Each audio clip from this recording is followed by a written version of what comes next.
Talo Fasamoa. Ya, fatalo fatu, ile ni tai au. Makango fie yo kai au inge merepong. Inge yo skaria. Ya, tauna o fape atu. Ua o mo mai ngei mai luma le fale, ile fale I luma, ile si fale I kua mai. I kua. Ya, ole makatango fie male manga ya ole melia. Kusala le wa so late mai mea mama tangata uma. Ya, ele ai se ko fa la lave mai. Sa ila ya. Ne se ko fa la lave mai lo wo langa. Ne la fa ya wi ai fa se fa so avo ile le an wo ma se fa la lave mai o le ina. Ya, o le fale le wo ya tua nei. Ya, o le fale pe se pankalo. Ya, ai o le fale. Ya, ua makua ai ngā whausia pe ya o le si fale. Wa ngā longo whapi apu loku ale. Ai so ngā fale ngofu. Ya, ngā saula ia ngofu fua fo I kongu I pe amanga awa. Ya, o la awiputi. Ya, o le ipukoko. O le ipukoko lo ve la manga ia. Ve la manga ia le koko. Ia sulo ala ipukoko. Sa lo kuai e whaia kuai la whaasua. Ia. E whaata ia le ali iwa. Wa kaala mai nika e ao ia. Wa koe whaamama inga fo le mawhau ia. Ia ma... Sui fo ia langonga, sui ia so te whaalongo. Awa po. Ia a kongu o ko mai moa I fo I lau vido nganga po. Sia u ka mai vido po wanga sa whaia kuanga po. Ia nga mafua o nga oso whafua se I vido nga. O ka makwa iau le fia. Ina o o awele muli ka ia ni poloka na mea le au le ni fai ai ma le ni ma fau le popoi le ma fau I kanga kai so nga la fo fa makalanga ka o le atunu ai mai sea le fionga le li pandemia ia e peila o sa o ilunga I la o telefon ia I le YouTube ai oso angi ai loana le laina. O whapea se yo stop ka si ai. Se yo vai po se mea fo. Ia po se mea ua leva. Lia fo ia ka pisa ai le si vai nga ma. Ma ia fo inga ia whaasoa fo isa sa whaia ia winga. I wha amakalanga la vale ma fau fau. Ale ali ale o pulo waiku. Isa wai. Waka kawanga ave loa le whale mai. Okay, o le mea mua ngai kaunga whai. O le ave mua o kanka le ai siyaki whale mai. Pea ia wai I se mea whale kongu longa mawhau whai. Ia, o le mawhua anga la lenga. E ngā o le a koa e se lima o mingu ke. Ai, o ngai si kama I kaimi anga la kiki. Ngā mango o whaalo ngoa ai le sau o le ki a polo. Fifi o ki a polo ni le whiawai.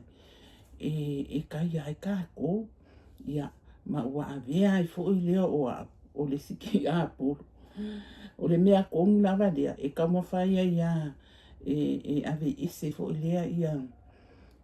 Ave ese loka mawhau ka ke alu I ko ai ngā peitia. A wai le maua mai ese awa onga le mo ika. E le alu ai I luma soka o langa. E alu ai anga I kua. Ma kele ai male la pisi le mawhau. Ia, o la uvida o la le ngā. Sa whaia kuilunga. Ua makua I hai a le levo o le ika. O le fia.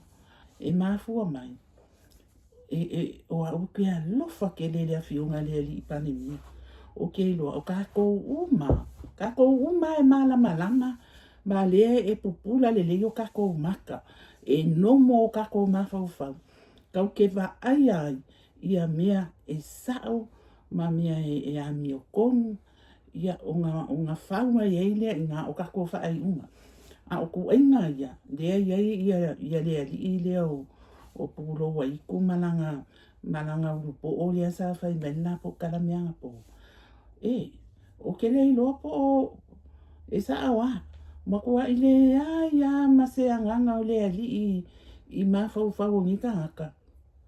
E whaapupula ai. I le mea kongu, ma le mea mongi, ma le mea e wha maongi. Ma kua le wa aia e ngaka ngaka. Ia, o la wha asoa langa po, ia, ngā makua i o uwalu waku ai lava. I lea li i leo pula waiku. O le ka ngaka leo pula waiku. E fia popular, e fia poko. Ai makua i nisi a koa. Mea ngā, o ke whaia kuai. Ai se a e ke whai ai, ma ke lea upu lea fionga lea li pale mia, ai ke le ke whai angi mea pe o mea lai whai lea fionga lea li pale mia. E mo i lava, ia, o ke le whape aku, whako a fio mai ia, ko asisu mai le sisunga a la aule on mali e toa, i le polo kiki. E le whape o whai aku whako asa wangafi. O le winga o le mea leo kau wha makalako. E muli ngei na sau ia ngā fio me lea fio ngā lea li pale mia i le polo kiki a ua le vanga tele tamau a inga. Whai pisinisi. E le ngaka sa whai pisinisi ia o na mātua. Ia a lea ua lea ua wha solo mai ia o lea ua kau ave. I si ana whanau pisinisi sa whawhea ngai fo i ma le fionga le li pale mia. O le mea la le ngā o ke whai aku ai i le mea o le kangaka. E fia lafo upu, wha amu, e whai. O le mea lava o ke fia wha mangingo ma o fia whai aku pea. Ma ka awaku pea. Isi o tata watu nuu Samoa. O le susunga i le la aulon mali e toa. O ia lea, wavea, ma pale nia, ma ia po le tai, o si o tata watu nuu. E kakau, o ngā kako pui ia. O ke ilo fo ia kele aka i kai fo ia e whai engi upua, pe fo ia o tuila e paia. A o le mea lea wakako wa aia kungi iai. I le o waka ngaka le o ai. Kua le ai masolo muli le ai se whaikikia. Ua umi. Ua umi ke lenga whai. Kau fo ima lea fionga lea li pale mia. O angi mea a ka ngaka ngi o whai mo o tau Samoa. Samoa a whai o tau wha fofonga mai. Ia mako mai moa mai le ngei vido. A whai o oe lesi yesi o whaafita uli i lea fionga le li pale mia. Ia o te whautu atu. A whai o leke muli ma e ko mengi pe o le mea lenga o aia yanga po. Ia ma isi fo ia live o ke vaia ku le sau o le ko mengi a le au soporas a le ali i le o angi mea. Ngofo ma e mawhau loko. E ke alu e lango o angianga pau o whai mo oe Samoa, o whai mo o kou Samoa. Nga wako sila ma kou moli mawinga, le mafua anga nga mako lango aku ai, inga ia sui le whai ngā nalo, ia matu lai mai ia le fionga i le ali i pare mia ua iai nei nga ua kou moni mawinga ua i le alu wako le whaamangu ianga sa wā au ia mai Samoa o ke le i whaalongo ai o mākua o ke le i wha ai ai fui sa iengi whaamangu ianga e ku waku i lima o mākua i ngā vai kaimi ia ma se ia o nga kalu i se mea le se mea o se mea maka ukia kele le mea le wakupu. Le mea le wakupu o se kuu waku. O se lau lima sifuru la i o kou lima. O le au whai au kangaka i kokongu o le kou a inga. Ia o le au whai fo inga o se lau lima sifu kala maka ukia o le mea ngai ka o le maka ukia a o elea pulo wai kule ke fia kama maka ukia mai lunga o le social media ia vai alue silipe alue ke sia ki sa o fale mai pe o ke ilo ai sa o ia le afionga ia va samana ia Winston Peters e sa wa yele me wa fa le ko mu lo ma fa o sole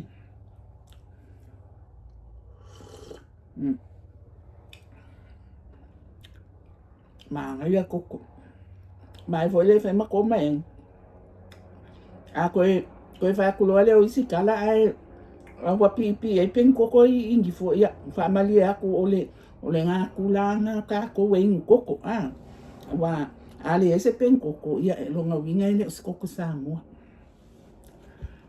ia a faila e pe ole meanga e fai fo o loka le fia ku fai no kala le awali ia e la lau ma ia ngi mea o mai le afionga ile li pale mia o ia le aluangi fo ia ko mengi o kale le mafa ufa o le kai o le akumu o ai le tai o le atinu o le afionga ile li pale mia le sunga ile la auli o le mali e toa o le ia se mea ale se sunga ile la auli o le mali e toa o fai ake oko nga o mea le ama mea ko ke manguia nga e ko waku i ko lima e fe so wangi ai ia ke oko ai mese ngai nga vai o le walu la ka wa nga afia ko e manga i nga o le manga o mea so ani ka lu ai le ko le ma fa le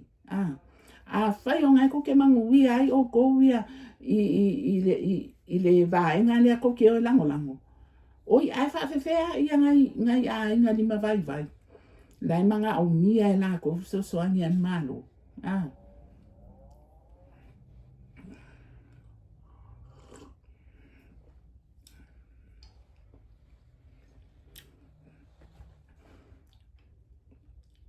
o ke le o sau fa pe o sau e o ke involve le poloki le ai o le o ke sau e avaku sa fa makalanga i le au vaenga le kau fai i la upale mia e mo ia le wa leva o e ko lua pale mia pe a fai e ko ke le sila fia o le mako pale mia i ngai Australia o la le sia pale mia o la upale mia i New Zealand o le sia upale mia wa we ko lua 16 ia mala upale mia i Samoa e pele langa e ke le afianga ngo fa ngau i Samoa o ke sa ni ya mi Samoa bo makua bo mala mai mia uma o le kele fo yo ka fo ai ngo lo ka o langa o Samoa ele fa pe ala ma ko ngo fo ni nga fa pe ai o le ko pale mia ele e mo ke le pale mia ia e fo le ma ko fe au langa o ma ko fo yo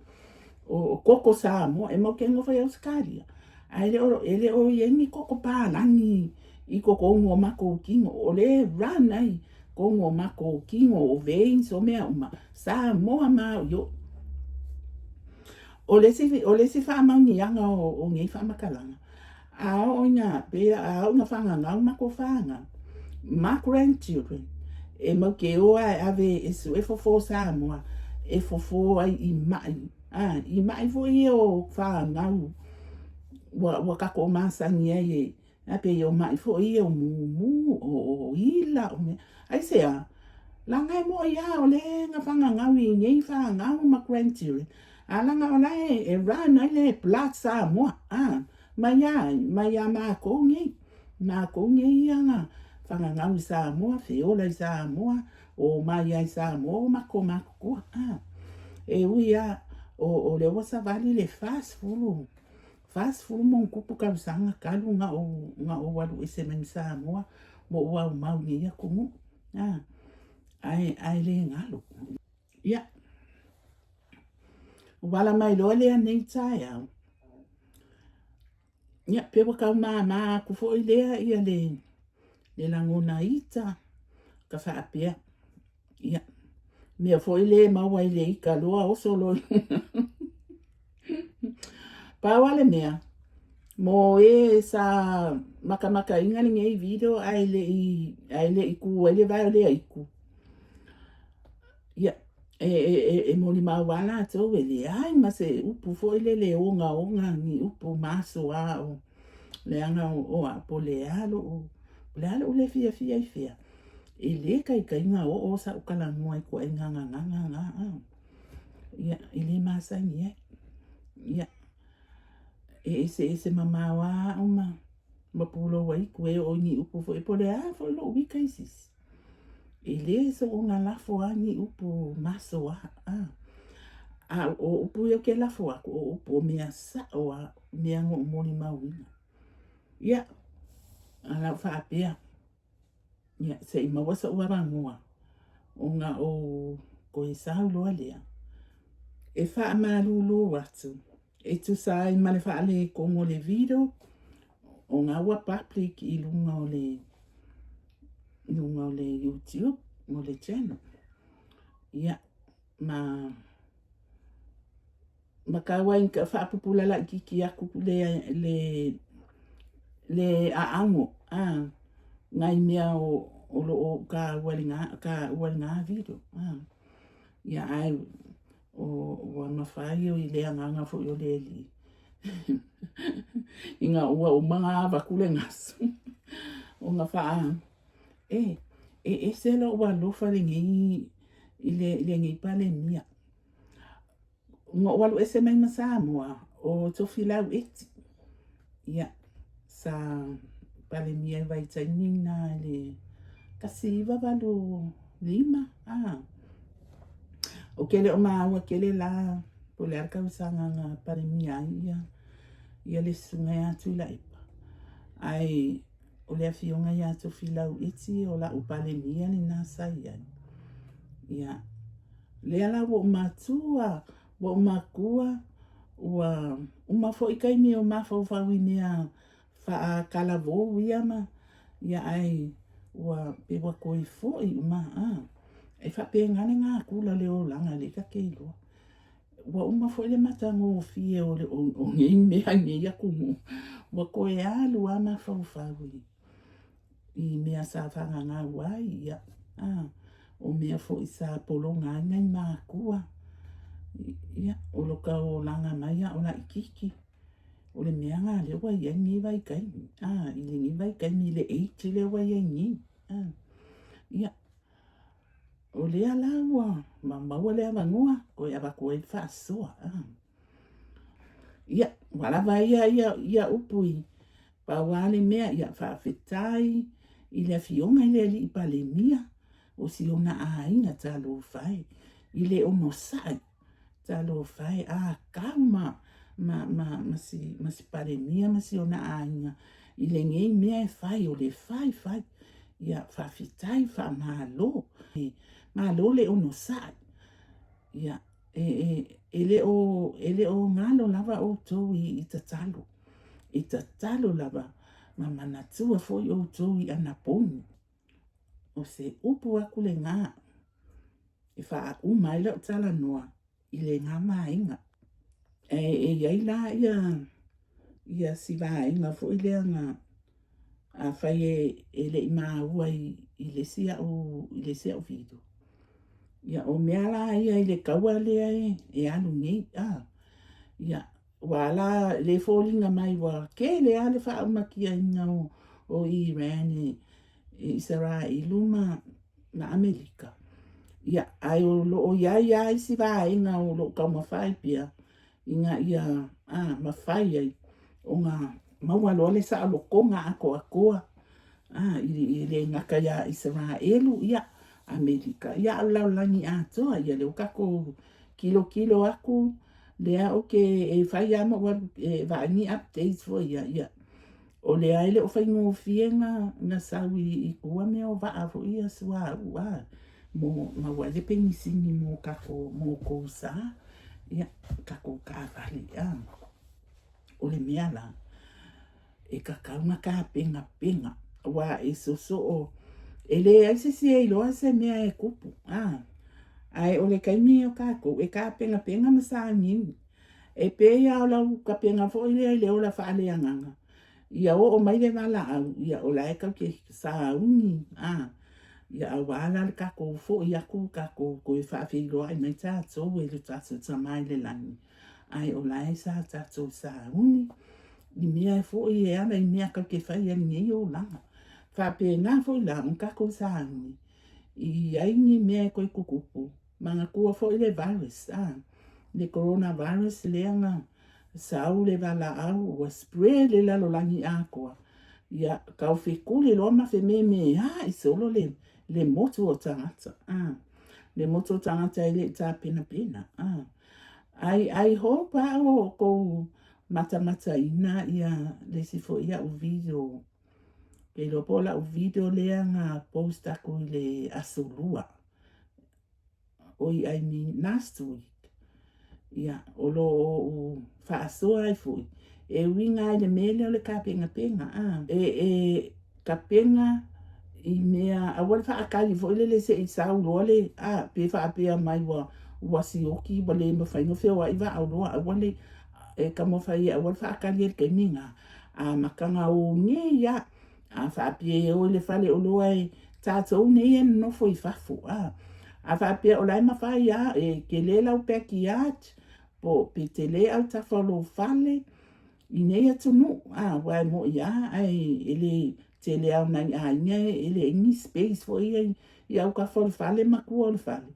Ia, iei me e ka penga ai, a whai lau shopping, ia pike ale whaakau mani mea o le whale, o le mukuka, o le whale ka ele, o mea mo whapenga, ia, ka mo whai e kuwani ngai extra, e ta pena ingi ka poki kono lo mukuka ia po fea lava ia pe whaakau ni au ka poki fo e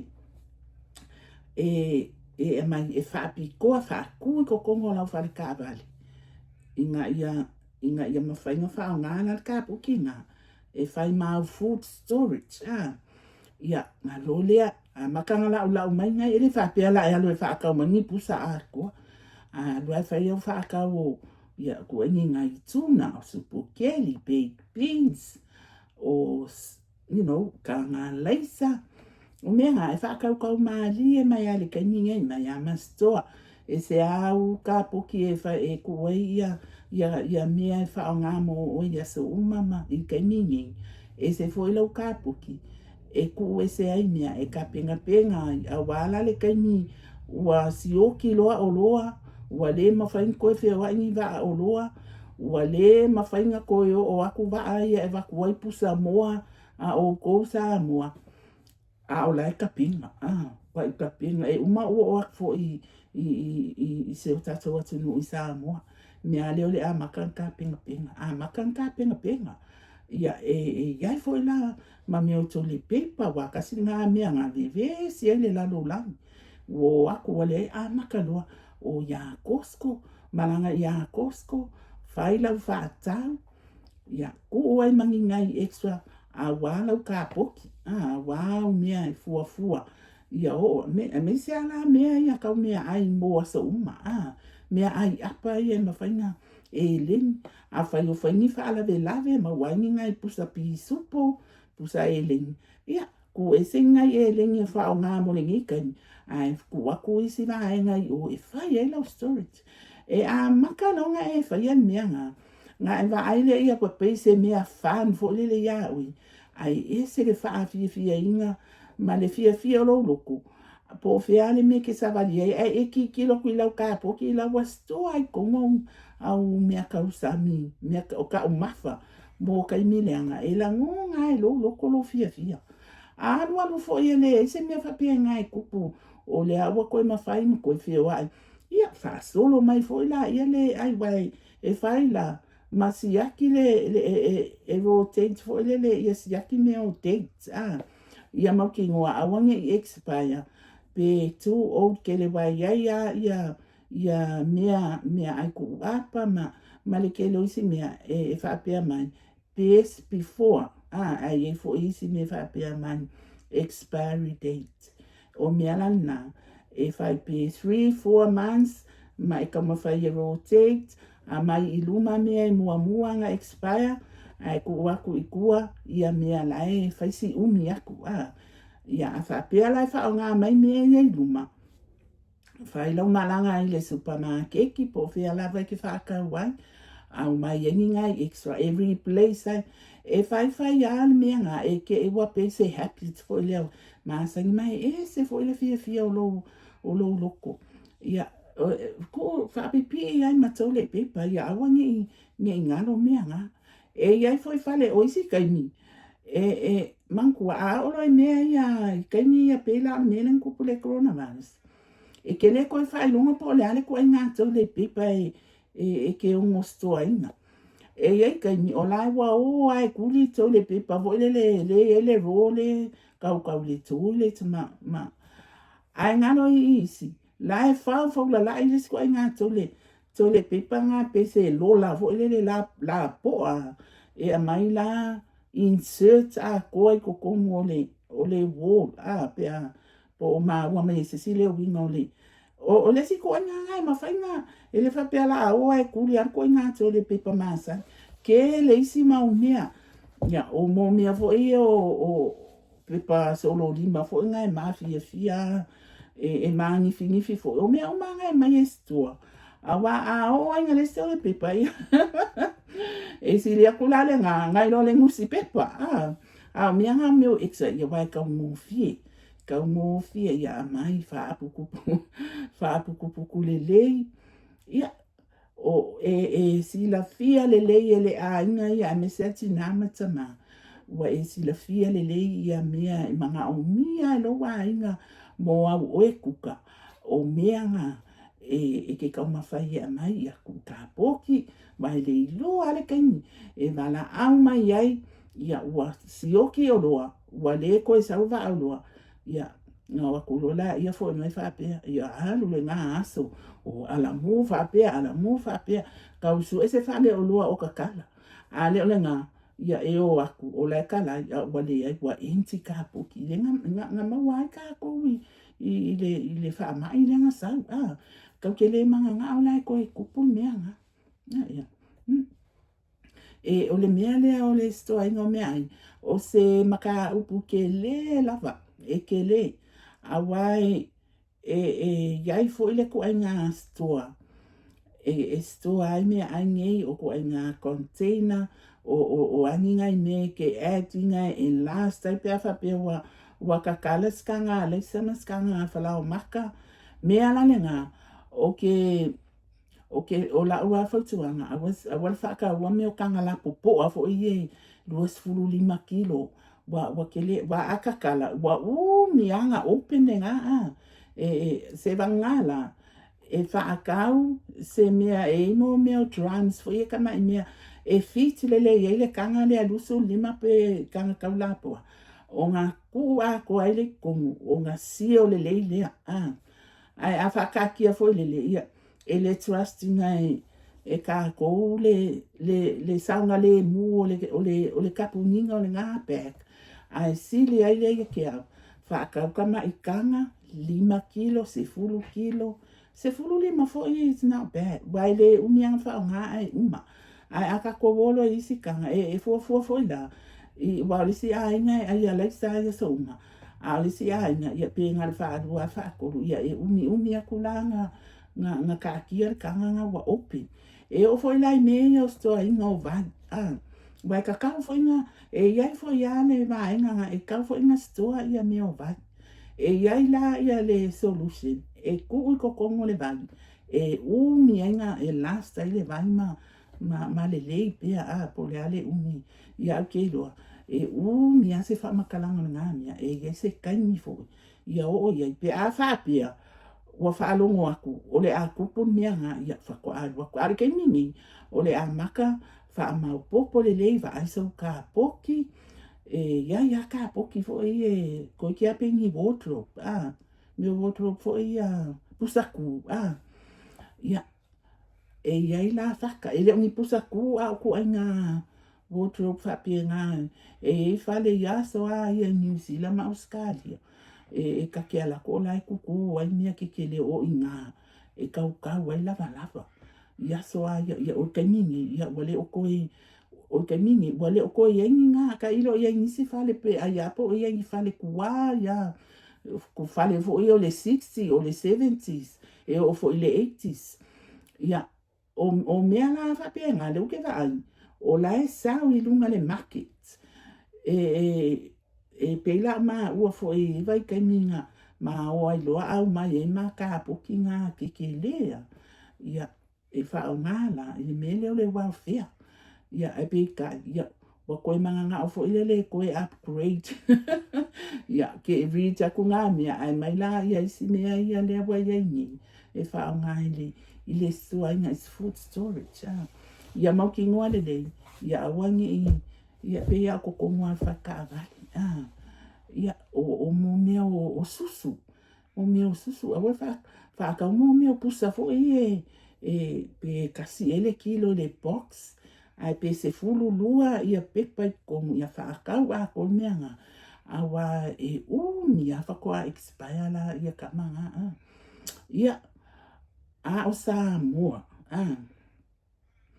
o Samoa a vai ai le yo akula ia Samoa a vai o iaini i fafone e ke le pe ki at ia o au kafol fale ia fai ai lau vegetable garden a fai fo ia ofi e singa manga ia fai e singa o fako anga kalo le siku ia ai vegetable garden za ku le siku pika mako ku kama ia ne va pe o le si fo i fanya a fa pe e ke le manga o e pe yo le fanya o vegetable garden fo i ma saniko e ia me o pots ke le fo ia po me o pusa me o pusa ia mai le fai ku le soyo le fo le ia koko ai fa pe nga kamalanga ia e mafainga fesi ka i fo le pe e ma ro si si ia ku le si ku ia si mai le si ku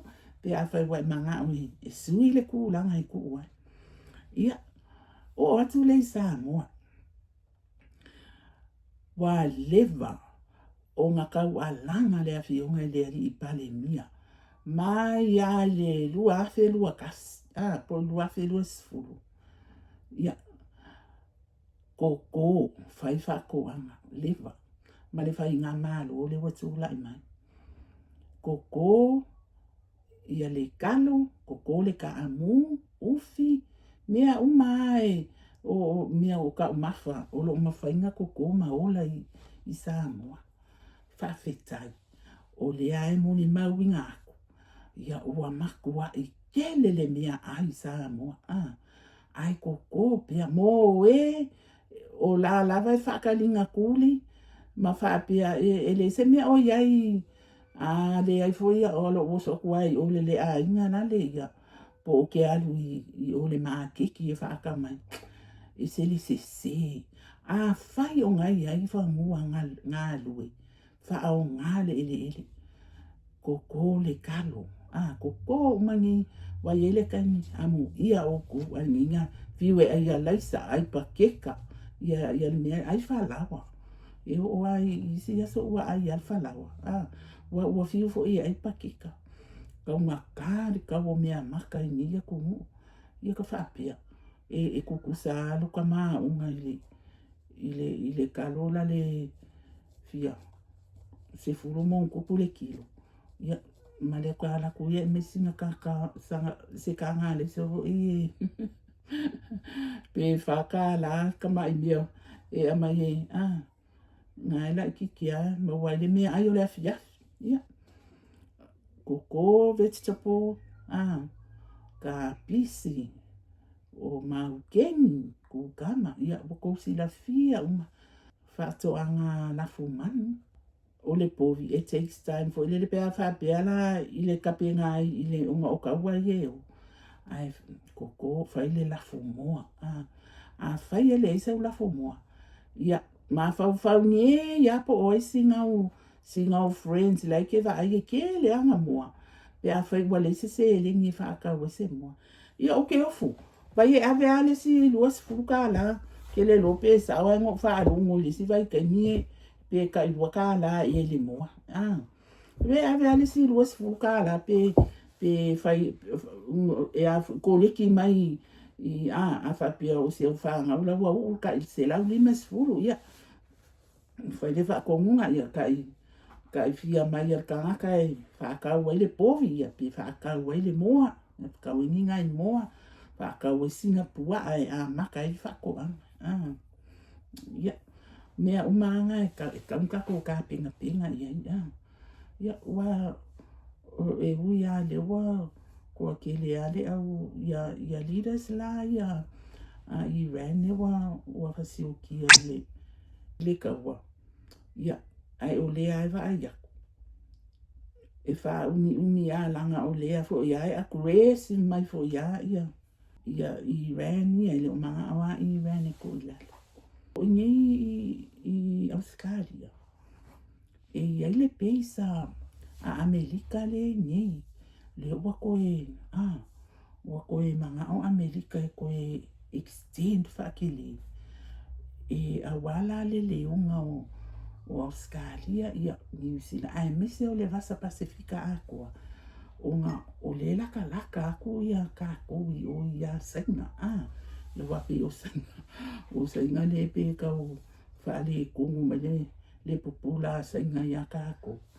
ia ai pe la o le ka fa nga I o ia Amerika ia le ala ia le pe se lungai I si mai nga le o Australia e ka o Darwin ia o Darwin e po o se mea I le fa I le lima le mamau I le walu le va alele ai I le kausanga lenga kia se kanya kausanga lenga kia po o le kausanga aku ikua e wala o mako nya ave loli e kelele kampani le ai fenga winga na mga umi ai langi loli e mga umi ai le ko extending ala o pe over male lua Afrika ka fenga winga nga avako mai state ese ile extending o le malaiva o le peisi le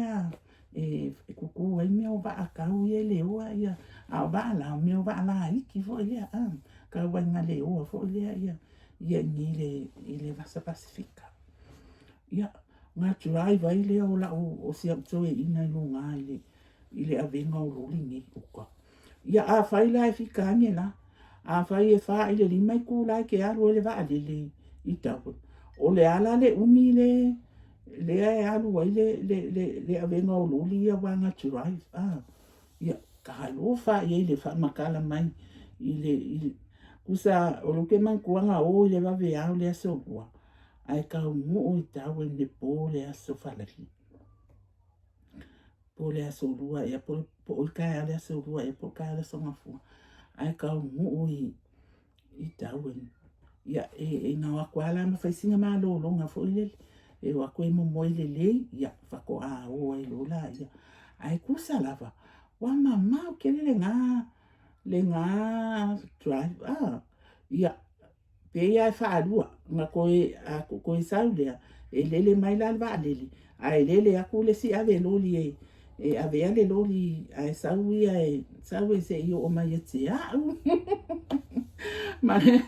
ma le fa nau ia nga koe lele fo la ia le ia nga koe happen fo la fa pela nga umalo le o le nga vai kaini wa fa umai nga luenga ko ka ape ai nga koe o fo la ia nga koe halu fo ia o le o nga la nga fo mai lua ia wa fi le kampani e koe fai mai ia koe o ia wa makua I musu mai o ai nga koe ko la e alu le e avele loli lunga I Brisbane ia nga fia ia la sia a maria ia o ke le io ai Brisbane ale ke mo foi Australia ia ai mo fa lungu e fa mai e manga ia foi o Brisbane pa wa se me foi le e fa ia si le vela ka fa vela foi le le ka nga o le sama me le pumi wa le manga sama ia Melbourne ma o ia Brisbane ma sini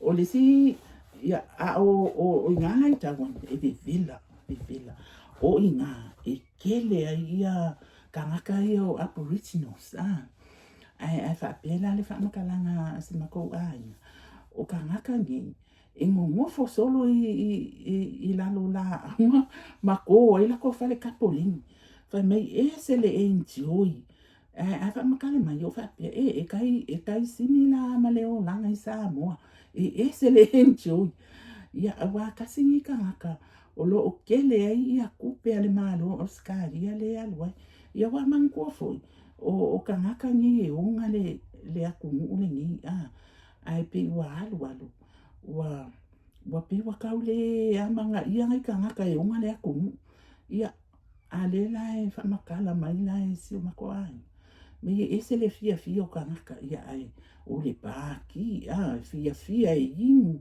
ngofo i vale ie fa pe na ia fu si ngao langa ma ia fu si ngao la ia e ka kele i o ala ia ku sa ole nga fa pe o ke alu o ke asi e pe a ko fu ia ai pe ka ia o ma ko si ia ni ma ua le ko e fia ai i le mea le ole ave ole loli i le ko inga mamau ia i le si fai tio ia ole pe ia ia masisi mea nga o fia kala ngoa a ke lo wa fai asi uminga nga kako kala ngoa ia ole mea la lea ole a whaangata i a whaapea lava iai sisi mea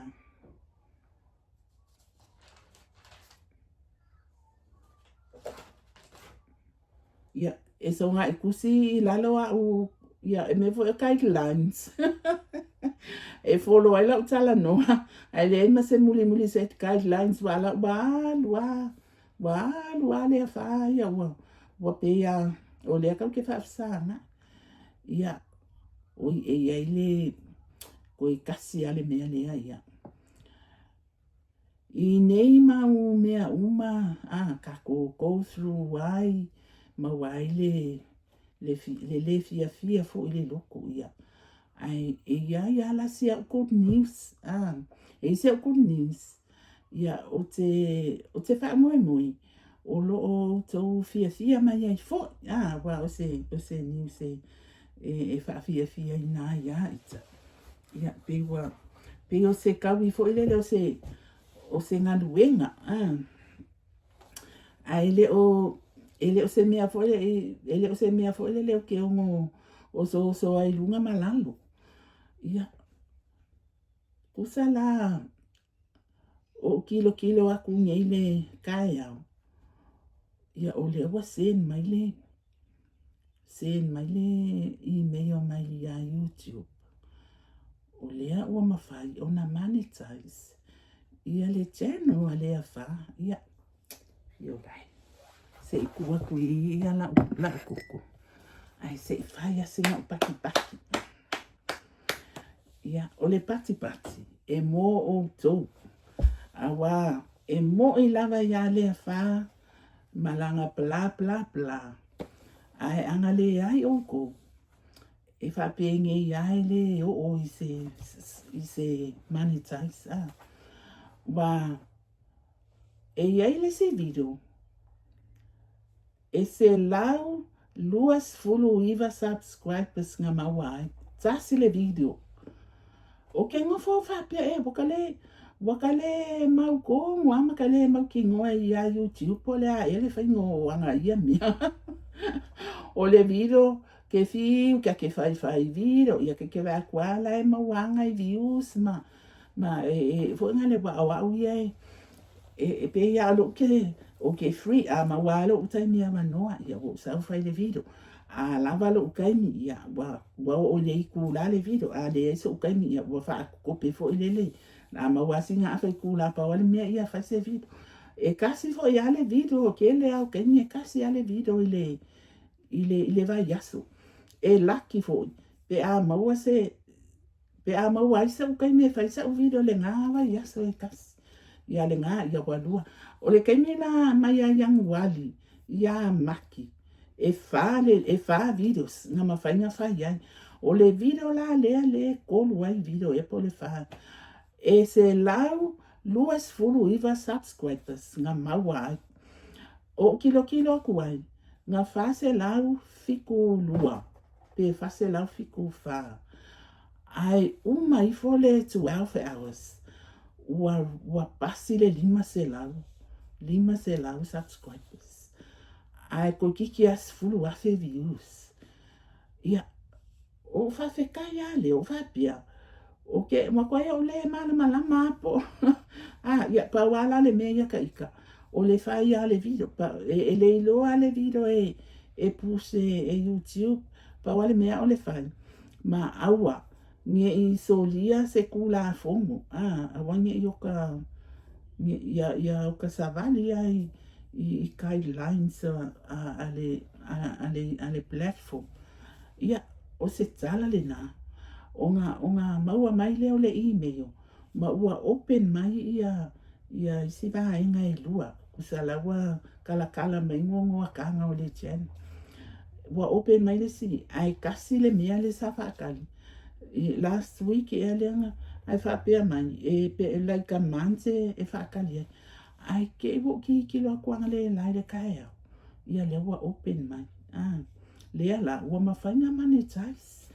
Ai le io o se afengi subscribers.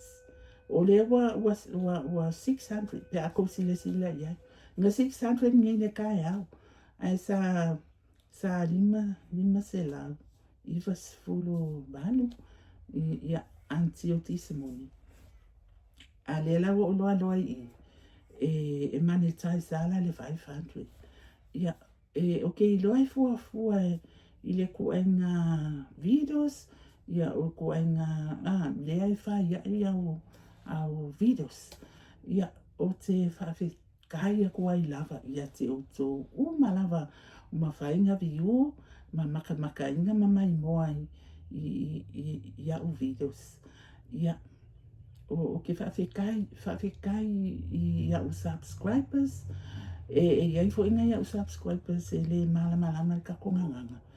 Ia a tonu, e kakau lava, I think e kakau lava just to be fair, ama wasi ngā wangua fo ilele ia, o kakau wha ingilisi aku fo ngale ia malama, ia singa wā inga e malama ma iai fo ia la tau ele o mawhai on malama ele ingilisi. Ia o se kala le ngā. Whai lau tau sila ifo o le ngā ua mawhainga monetize. Ia alolo whaangi sen maingi ka oa. Ia wakale mai ka ua le leipo oa. Ia se i whai kau au ili le lei. Ma malama ile whainga fo ele monetize. O le simea, o lau kiki kilo aku o whaapia mai. E complete nga whaakumu me ia la ia pe o mea le tax fo ia a sau le kupe ia o whaapia ia. Se i umanga whaila o video. Ia o ngā o walu loa lea e whaakumu loa ia le form langa ave ese ai le tax.